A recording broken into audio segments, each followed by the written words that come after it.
Pai.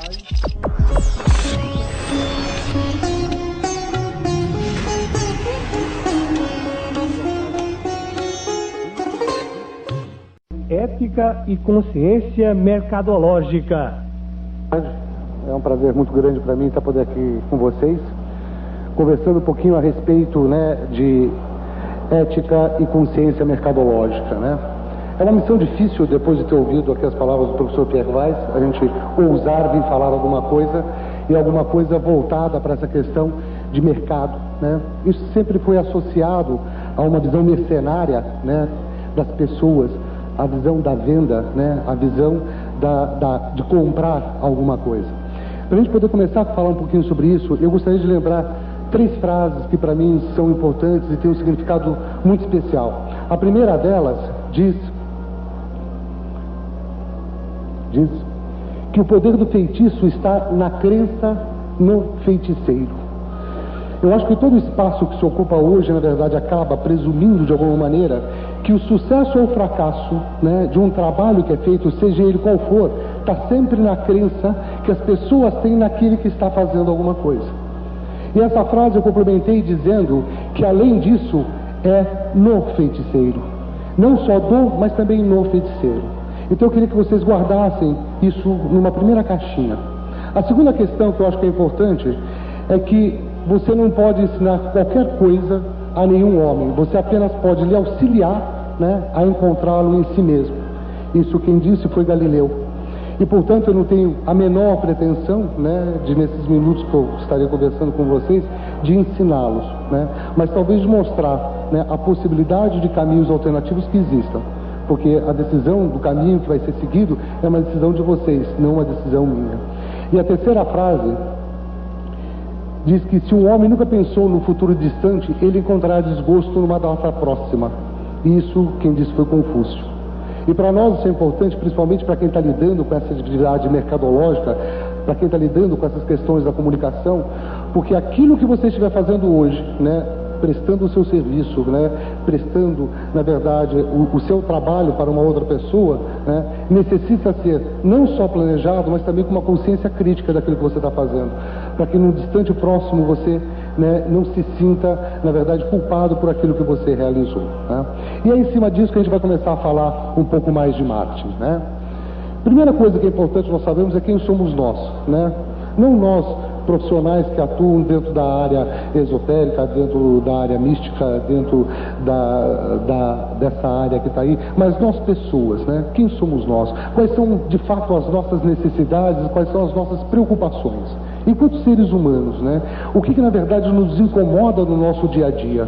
O que cada um de vocês, estaria pensando que gostaria de ter, Algumas pessoas pensarão nos ter material, eu gostaria de ter uma Ferrari, eu gostaria de ter um Bugatti, eu gostaria de ter uma casa, eu gostaria de ter, Se você sair do espaço material, você entra em outro espaço, e eu gostaria de ter paz, eu gostaria de ter tranquilidade, eu gostaria de poder viver no mundo feliz, eu gostaria de viver no mundo sem agressão, eu gostaria de poder ver as pessoas se confraternizando, ou eu gostaria, ou eu gostaria de ter eu mesmo essas coisas todas.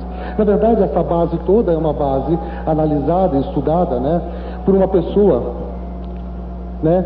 que leva a ter e a perceber o ser humano de 2 formas. Uma delas, com a sua consciência, a parte física, esse quem somos nós, levado a toda a parte concreta. Eu poder me tocar, eu, tenho um corpo, Este corpo necessita de uma série de coisas. Mas não é só o corpo, eu tenho um outro lado, e esse outro lado, que na verdade mexe com todas as coisas abstratas, Eu tenho alma, Eu tenho consciência. E esse outro elemento também nos transforma e nos leva a buscar uma outra necessidade.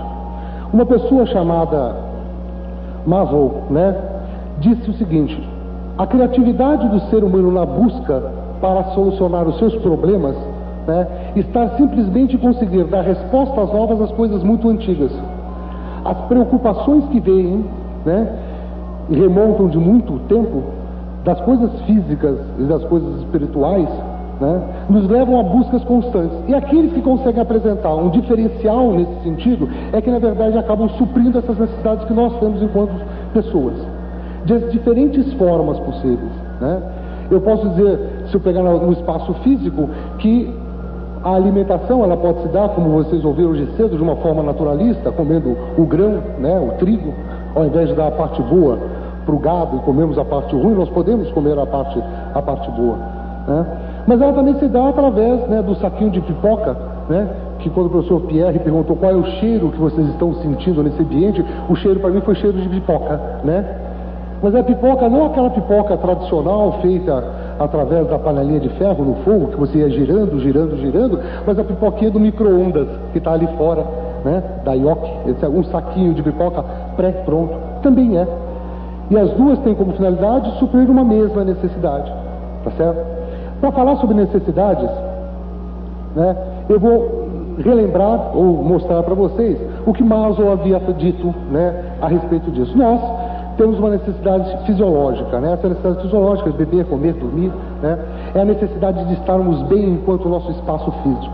Nós temos também uma necessidade de segurança, né? Essa necessidade de segurança, ela é desde a segurança patrimonial e física, que é aquele medo que nos assola a todos nós, né?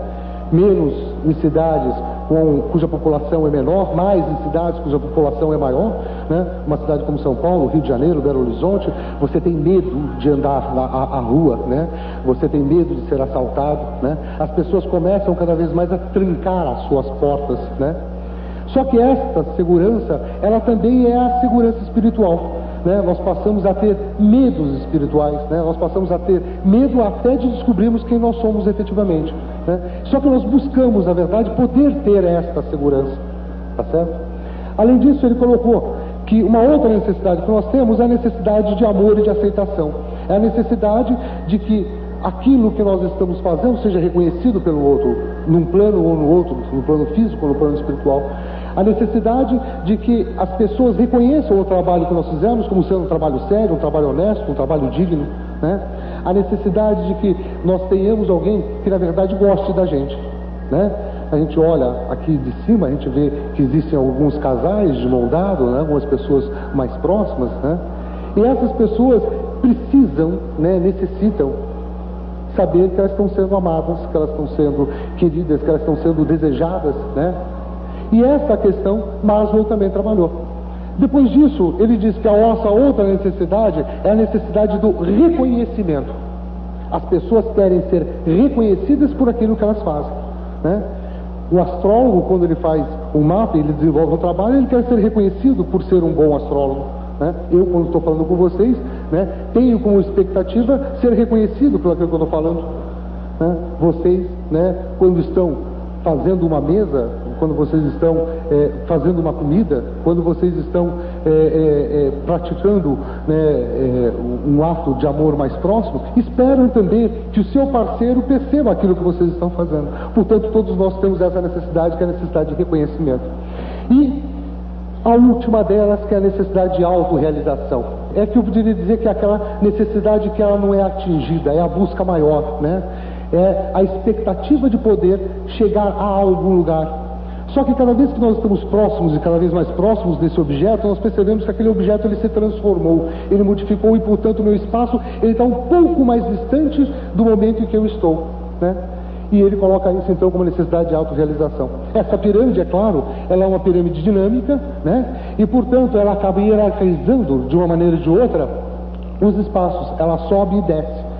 Não adianta eu dizer para vocês que o meu momento agora é um momento, né, de amor, aceitação, de reconhecimento, num patamar mais alto. Se eu tiver, de repente, uma diarreia aqui, eu vou parar tudo e vou sair lá, e vou lá sentar no reizinho e vou ficar. Não tem jeito, não é certo? Portanto, as coisas, elas sobem e descem ao mesmo tempo, tá? Bom, esse é o primeiro ponto. O segundo ponto é que, para que você possa atender e suprir as necessidades das pessoas, na medida em que todos nós temos necessidades, você vai acabar oferecendo produtos e serviços, ok? Se você está preocupado com a sua saúde, você vai procurar um médico. Não tem outra forma, né? Seja um médico espiritual, seja um médico convencional, seja uma medicina alternativa, mas você vai procurar um médico, né?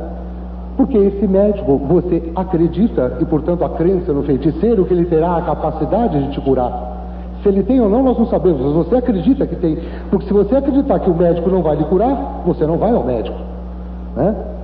Mesmo que isso signifique, né, a falência do médico, como onde foi contado aqui, né? Pode significar a falência do médico, para você não tem muita importância. Portanto, nós vamos buscar pessoas ou coisas que possam estar suprindo as nossas necessidades. As pessoas que do outro lado estão percebendo quais as necessidades que nós temos, na verdade, elas vão oferecer esses produtos e esses serviços, ok? Se você tem a necessidade de ser um pouco mais seguro nas suas decisões, eu posso jogar para você o tarô e, a partir daí, lhe falar, olha, né, o seu caminho é um caminho que passa por isso aqui. Eu posso consultar, né, um astrólogo, eu posso, na verdade, usar de um desses elementos para que eu possa suprir essa minha necessidade de segurança, ok? Bom, na hora que eu faço isso, eu, na verdade, estou buscando agora, enquanto profissional, atender a uma necessidade do meu cliente. Ele se torna, nesse momento, o meu cliente. E, portanto, eu vou suprir a necessidade. E é importante que esse cliente, ao sair de lá, se torne um cliente satisfeito com aquilo que ele recebeu. Se ele não se tornar satisfeito, ele vai deixar de ser cliente. E nós, enquanto profissionais atuando nessa área, necessitamos de fato que os nossos clientes se tornem nossos clientes e permaneçam como clientes, ok? E isso, na verdade, nos leva ao primeiro conceito de marketing. E o primeiro conceito de marketing é: faça o que você tiver que fazer, muito bem feito, para que as pessoas que estão e que acreditam em você, enquanto o feiticeiro, enquanto aquele que está suprindo a necessidade, continue acreditando, para que ele possa estar satisfeito e continuar sendo seu cliente. Esse é o primeiro pressuposto. Depois disso, a grande pergunta vem: bom, mas o que é esse tal de marketing, né? Todo mundo liga marketing a reclame, a propaganda, tá certo? O termo reclame é um termo mais antigo, mas se eu tiver com algum problema para vender meu produto ou meu serviço, eu vou simplesmente chegar e vou fazer um reclame, né? Tem uma piadinha que diz o seguinte: o Joãozinho é aquele menino capeta que está sempre na escola aprontando alguma, né? E de repente apareceu na lousa a seguinte frase: o do Joãozinho é grande. A professora entrou na sala e ficou: o Joãozinho, que coisa absurda, mas já para a diretoria. E o Joãozinho foi lá para a diretoria. No outro dia a mesma frase estava escrita: o do Joãozinho é grande. Joãozinho, já falei para você ir para a diretoria e não volta mais para a sala de aula. Joãozinho volta, no outro dia a mesma frase escrita. A professora não aguentou, falou: Joãozinho, depois da aula você volta aqui para a sala. No outro dia estava escrito: a propaganda é a alma do negócio, né? E aí tudo que se fala a respeito, né, de marketing está tudo relacionado à propaganda, né? Se eu quiser saber de vocês, ou perguntar para vocês uma série de produtos e de serviços, vocês vão lembrar provavelmente aqueles que fizeram mais propaganda, tá certo? Se eu perguntar para vocês sobre um grande escritor nessa área, um escritor famoso, qual é o nome que vocês me falariam? Mais contundente daí, quem é? Paulo Coelho. Algum de vocês conhece o Paulo Coelho pessoalmente? Conhece o Paulo Coelho? Quem mais? Só. Mas como é que o Paulo Coelho conhece? Por que vocês ficaram sabendo do Paulo Coelho? Quem é de fato Paulo Coelho? Será que tudo aquilo que ele escreveu é mais importante ou tem mais significado do que tantas outras pessoas escreveram? Nós não sabemos se sim ou se não. Não vamos nem entrar no mérito dessa questão. O que nós sabemos de fato é: Paulo Coelho nós conhecemos. Não precisa ir muito longe. Não precisa ir muito longe. Uma pessoa podia subir aqui no palco? Uma pessoa só.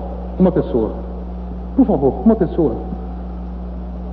Uma pessoa, por favor. Uma pessoa, por favor. Está aqui. Uma pessoa. Tá certo? Uma pessoa.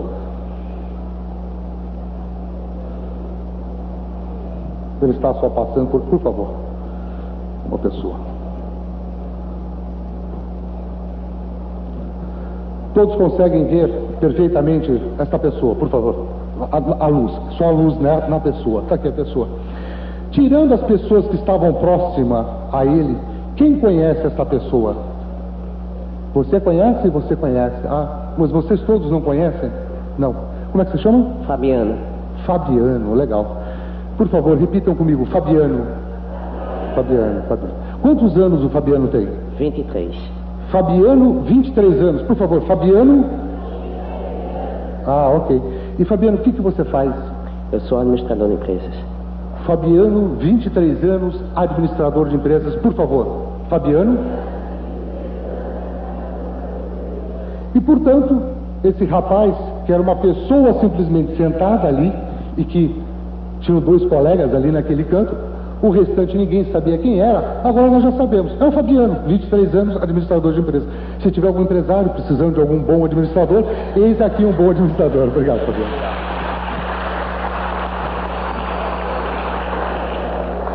Quando o Fabiano subiu, o Fabiano ousou fazer alguma coisa que todos vocês que estavam aqui poderiam ter feito. Poderiam ou não poderiam? Mas o Fabiano é que subiu. E, portanto, todos nós sabemos hoje quem é o Fabiano. Mas nós não sabemos quem são todas as outras pessoas que estão aqui. Isso é o aspecto da comunicação. E é dessa maneira que você vai trabalhar essas questões da comunicação. A definição de marketing, ela vai dizer o seguinte, olha, marketing é uma atividade, sistemática de uma organização humana voltada à busca e realização de troca para com o seu meio ambiente, visando um benefício específico. Portanto, qualquer um de nós, dentro das nossas atividades, pode estar fazendo marketing, porque a todo momento nós estamos trabalhando num contexto de troca. Todo momento nós estamos, na verdade, oferecendo alguma coisa a alguém e esperando receber alguma coisa de alguém, tá certo? E é nesse contexto de troca que a atividade mercadológica acontece. E, portanto, para eu saber o que deve ser trocado, o mínimo que preciso fazer é conhecer o outro. Se eu não conhecer o outro, eu não sei como eu posso trocar. Eu vou trocar o quê? Vai lembrar aquela história do português que entrou no ônibus, sentou no ônibus e começou a chover. O ônibus vazio, só estava ele, o motorista e o cobrador. E no lugar onde o português estava sentado, uma goteira. O cobrador ficou olhando para ele e falou assim, o gajo aí, será que não vai se mexer? De repente o cobrador levantou e falou assim, ô português, porra, troca de lugar. Ô gajo, isso acho que se tivesse alguém no ônibus eu não teria feito isso. Agora sozinho como é que vou trocar, Não dá para trocar. E portanto nós temos que buscar esta troca. Essa troca, ela é permanente, Qualquer processo de transformação, leva à troca. Não há possibilidade de você dar sem receber, Não há possibilidade de você transformar, sem ser ao mesmo tempo transformado. Portanto, o marketing leva isso em consideração, tá certo? Bom, o marketing chamado de bens de consumo, e essa palavra, ela diz o seguinte, é aquele marketing que atende à população de uma maneira geral, tá certo? É quando você quer vender a sandalinha da Xuxa, é quando você quer vender a lata de creme de leite. O que você faz? Você, a primeira coisa que faz, vai na televisão, anuncia que você chama o Fabiano aqui, o Fabiano vai falar pra gente as coisas todas, tá certo? E esse contexto é o que nós chamamos, da comunicação. É a comunicação com o mercado. É a maneira com que eu vou levar a minha informação para quem está necessitando daquele meu produto, daquele meu serviço, tá certo? Ou dentro do nosso escopo, seria mais ou menos eu falar para vocês que eu, a partir de hoje, estou fazendo um mapa astral, 5 conto, eu faço um mapinha porreta legal, tá certo?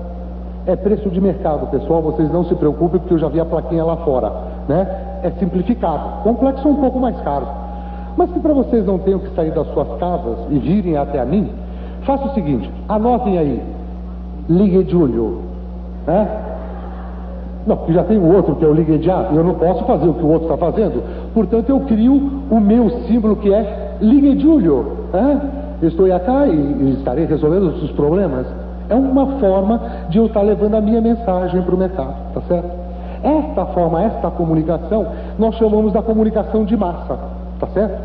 Mas eu poderia, ao invés de estar usando uma comunicação de massa, indo e conversando com cada uma das pessoas que eu acho que poderiam ou não querer que eu fizesse o seu mapa, que eu fizesse a sua leitura astrológica, que eu fizesse jogasse os búzios ou qualquer coisa, dentro daquilo que é a minha especialidade, dentro daquilo que é a minha área, tá certo? Mas eu opto, como eu quero trabalhar com grande parte das pessoas, eu opto por uma comunicação.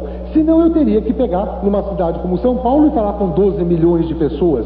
É só bater de porta em porta, né? Licença, bom dia, meu nome é Júlio, eu faço tal serviço, né? Se o senhor precisar, por favor, me procure, bato na porta vizinha e vou indo. Provavelmente os 300 anos que foi citado hoje não serão suficientes, professor Ricardo, né? Porque até você fazer com que todo mundo saiba aquilo que você fez é muito longo, é muito complicado, tá? O segundo aspecto importante dentro dessa comunicação é aquilo que você está oferecendo. Portanto, se você oferecer um produto bom ao mercado, que atenda de fato a necessidade das pessoas, opa, legal, essas pessoas vão continuar comprando seu produto. Se você estiver respaldado numa boa comunicação. Se a sua comunicação foi boa, porém o produto que você está oferecendo ele é ruim, você tem um outro problema. Porque você gastou muito dinheiro investindo na comunicação, mas as pessoas na hora que falaram com você, as pessoas na hora que olharam o seu trabalho, não sentiram firmeza. Ou melhor, eles deixaram de acreditar no feiticeiro. Portanto, opa, eu não compro mais esse produto de vocês, tá certo? Para nós termos uma ideia do que significa isso, foi quando teve aquela entrada, aquela avalanche de produtos coreanos no Brasil, ok? O que nós fizemos? Eu falo nós, porque todos nós fizemos isso, né? Compramos ventiladores, compramos batedeira, liquidificador, o diabo a quatro daquele povo que vendia nas ruas, né? Na loja custava 20, ele vendia por 5, bom, eu vou deixar de comprar, eu comprei, eu não compro mais. Enganado uma vez só, né? Chega, né?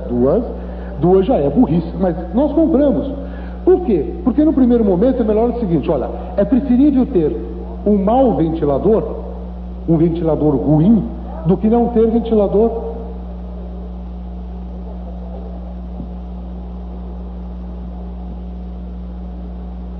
Precisa de ajuda aí embaixo? Para ligar a chave? Então vamos lá. Não importa muito se eu tenho um mau ventilador. Um mau ventilador é melhor do que não ter ventilador. Tá certo? Se eu necessito de uma ajuda espiritual, no primeiro momento eu vou procurar aquilo que estiver mais próximo. Na hora que eu perceber que aquilo não fez mais sentido, eu deixo de lado. Portanto, aquilo que eu estou oferecendo é muito importante para que as pessoas tenham segurança naquilo que elas estão recebendo.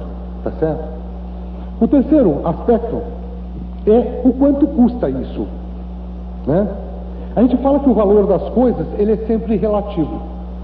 Se eu perguntar para alguém quanto é que custa um copo de água, um copinho de água, quanto é que custa? 50 centavos, 50 centavos. Alguém já pagou mais do que 50 centavos por um copo d'água? Já? Quanto é que vocês pagaram? R$1. Tá? Alguém já pagou mais do que R$1? 1,50 valendo aqui, 1,50, quem dá mais? 1,50 ali para a senhora, R$2 ali no fundo, vamos lá? Quem dá mais? Quem dá mais? Quem dá mais? R$2, mais ninguém? Acima de 2? 2 ali também, esse ele já pagou lá, mais que 2, alguém já pagou mais que 2? Alguém já pagou menos do que 50 centavos? Já? Quanto você pagou? 30 centavos. Então é uma variação pequena, porque ela parte de 30 centavos e pode chegar a R$2 num ambiente meio estável ainda. Alguém seria capaz de pagar R$10 num copinho de água? Não? Pagaria. Depende de onde eu estou, de que sede que eu tenho e de quanto de água está oferecendo no mercado. Se o mercado tiver muita água, eu não vou pagar R$10. É a lei da demanda e da oferta. Já tentaram revogar essa lei no Congresso algumas vezes, não conseguiram, mas continuam alguns deputados tentando fazer a revogação da lei da demanda e da oferta, né? Mas isso é uma questão do preço. Portanto, se vocês perguntarem quanto é que custa ou qual é o valor do serviço de um profissional, de um prestador de serviço, eu vou falar, depende. Depende de que profissional você está procurando. Depende da especialidade desse profissional. Depende da disponibilidade deste profissional. E, portanto, o preço passa a ser um valor relativo, né? Quanto é que nós pagaríamos para libertar um irmão? Quanto nós pagaríamos para libertar um irmão? Eu já ouvi uma resposta disso não há muito tempo. 5 milhões é muito. Ele vale, mas eu não pago. Eu tenho, mas eu não vou. 5 milhões você está brincando, né? Eu vou pagar 5 milhões pelo meu irmão? Deixa ele lá mais um pouco. Agora, tem gente que entrega tudo, absolutamente tudo, né, para poder continuar nesta vida aqui mais um pouco de tempo.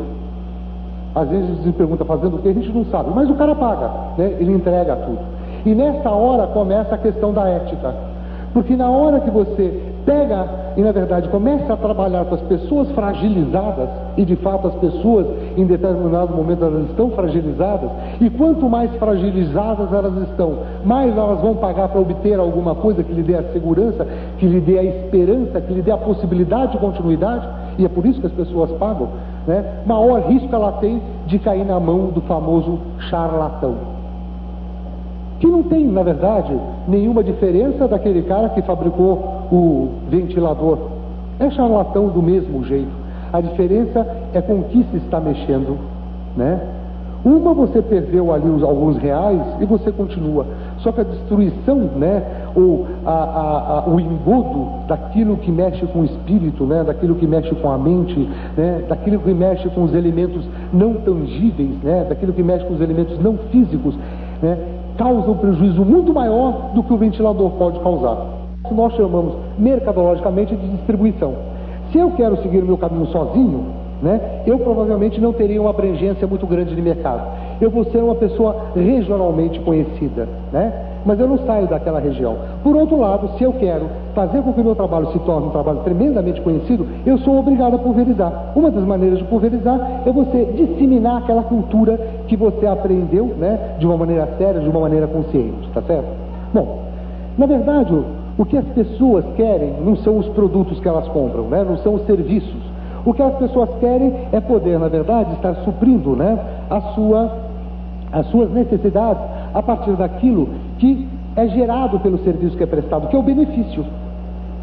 Só para vocês terem uma ideia, eu posso perguntar para vocês: alguém aqui gostaria de ter um carro? Um carro, mas não é um carro. Alguém gostaria de ter uma Ferrari? É um bom carro. Tem alguém que gostaria de ter uma Ferrari vermelha? Uma ali para o senhor, outra ali para o cavaleiro. Mais alguém? Ferrari? Não, só isso. Mais um aqui. Só esse pessoal gostaria de ter uma Ferrari? Tá certo. Quem é que gostaria de ter uma bela casa própria? Casa própria. Isso aqui é pior que o baú da felicidade. Vamos lá, casa própria, perfeito. Casa própria, tá certo. Olha, eu não gostaria de ter Ferrari, não gostaria de ter casa própria, não gostaria de ter geladeira, fogão, não quero ter nada disso. Essas coisas são só tranqueiras, não tem finalidade nenhuma. As pessoas, por outro lado, também não são, né, fiéis aos produtos que elas compram. Vocês conhecem um bichinho chamado cavalo? É bonitinho. Imaginem se eu fizesse uma proposta para vocês de que nós faríamos uma viagem muito agradável daqui até Recife a cavalo. Quem toparia ir comigo? 1, 2, 3 pessoas topariam fazer uma viagem a cavalo, né? Aquela coisa gostosa, né? Haja, porque, né, na segunda hora acabou, né? Ora, mas eu gostaria de poder chegar até Recife. E, portanto, uma alternativa é eu ter um carro para me levar. A outra alternativa é ir de avião. A outra alternativa é ir através do teletransporte. Tá certo? Portanto, eu não quero o produto. Eu quero aquilo que o produto está fazendo por mim. Tá certo? Eu não quero a casa. Eu quero ter a condição de estar abrigado de uma maneira confortável, né? E o conforto é relativo, é para cada indivíduo. Eu não quero geladeira. Eu quero uma maneira de conservar os meus alimentos. Eu não quero tarô. Eu não quero astrologia, eu não quero búzios, eu não quero reiki, eu não quero nada disso. O que eu quero é poder encontrar paz, né? O que eu quero é poder encontrar harmonia. O que eu quero é poder encontrar, né, pessoas confraternizando. É isso que eu quero. É isso que eu estou buscando. E algumas pessoas passaram a apresentar, então, os produtos que geravam benefícios próximos a esses. E, portanto, né, na seita budista eu posso estar encontrando alguma coisa nesse sentido. Ah, é por isso que eu me identifico e eu quero ser, né, um monge. Não, o que eu quero, na verdade, é a paz. Se para encontrar a paz eu preciso fazer esse caminho, legal, eu vou fazer esse caminho. Mas não porque eu queira, de fato, aquele status, aquela posição, né? Eu não quero a posição, eu não quero estar. Portanto, as pessoas abandonam rapidamente tudo aquilo que deixou de gerar o benefício. Hoje, na hora do almoço, nós estávamos conversando sobre a crise mercadológica, né, das terapias alternativas, né? Ora, se ela está em crise, é porque provavelmente, né, entraram tantas pessoas, né, dizendo-se capazes de fazer, de gerar benefícios, que o mercado se tornou tão saturado e as pessoas sacaram que era um grande engodo e caíram fora disso. E falaram, isso eu não compro mais. E junto com isso foram as coisas boas e as coisas ruins. Tá certo? Agora, desculpa, a necessidade das pessoas ainda permanece, né? Estamos aqui nós, todos, passando, né, o período do carnaval, não queremos falar de nós, vamos deixar a gente de lado então, vamos pegar o tal do Padre Marcelo, não é isso? Grande músico, compositor da década de 60, que fez uma carreira internacional junto com os Beatles, os Rolling Stones, né? E agora então o Brasil o reconheceu. Papo furado, né? Ninguém sabia quem era Padre Marcelo há um mês atrás, e de repente ele consegue movimentar toda uma comunidade, né? Através da sua música. As pessoas querem e necessitam ainda, né, dessa busca. As pessoas estão buscando alguma coisa, tá certo? Só que aquilo que está sendo oferecido já não está mais gerando mais o benefício que era esperado e, portanto, elas abandonam, né? Bom, um produto, enquanto a sua concepção, ele tem uma característica, né, genérica, tá certo? E é a partir da característica genérica, e se você perceber ou entender produto pessoa, eu enquanto produto, tá certo? Eu vou dizer o seguinte, eu tenho que me vestir de alguma maneira para que as pessoas identifiquem aquilo que eu sou, ok? Como é que a gente sabe que uma loja está vendendo camisa? Porque está escrito lá, loja tal, e que faz uma referência à camisa. Ou melhor, as pessoas, elas têm, né, que mostrar o que elas são. Isso eu estou chamando do produto genérico, tá certo? É, portanto, né, na hora que nós andamos na rua, nós conseguimos identificar, né, um padre, um pastor, um rabino, né, pelas suas características, não é isso? Eu olho lá e falo, é o rabino, né? Vai ter uma coisinha enroladinha, um chapéuzinho na cabeça, etc. E tal. E nesses dias que nós estivemos aqui junto, nós também passamos a identificar as pessoas pelas suas vestimentas, tá certo? Então nós olhávamos aqui dentro, tinha, né, cada uma das pessoas se apresentando a vocês, mostrando o que elas são, produto genérico. Depois disso, eu vou, na verdade, trabalhar em cima do produto esperado. Olha, a roupa, né, na verdade, não determina aquilo que você é. A determinação daquilo que você é está, de fato, naquilo que você faz. Portanto, vocês têm uma expectativa agora sobre mim, tá certo? É a crença de vocês na minha capacidade de ser feiticeiro. Depois disso, eu, na verdade, tenho que oferecer alguma coisa a mais. E, portanto, a hora que eu ofereço alguma coisa a mais, eu tenho um diferencial que os outros não têm. Ok? É mais ou menos você, após uma consulta espiritual, sair de lá com uma fita cassete, de modo que você possa continuar ouvindo aquilo que as pessoas te falaram e continuar e dar continuidade ao seu processo de reflexão.